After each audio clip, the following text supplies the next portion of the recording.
Mauricio, ¿por qué crees que cierto magnate cuyo negocio son los vehículos eléctricos apoya fuertemente a un partido, a un político fuertemente apoyado por el lobby petrolero? Bueno, fuertemente, fuertemente. Dos cosas, David. Eh, Primero, el negocio de Elon Musk no son los autos eléctricos. Es uno de sus negocios. Y su negocio no está amenazado por el lobby petrolero. Para nada.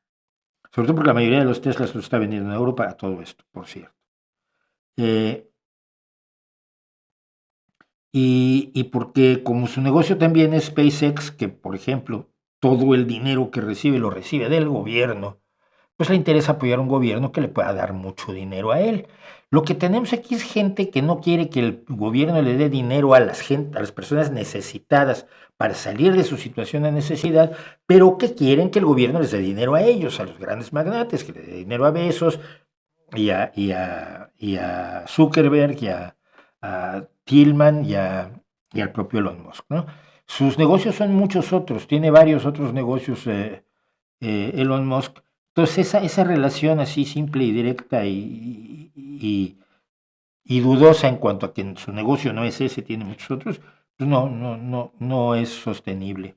Él lo está haciendo por otra cosa, poder. El poder es lo fundamental.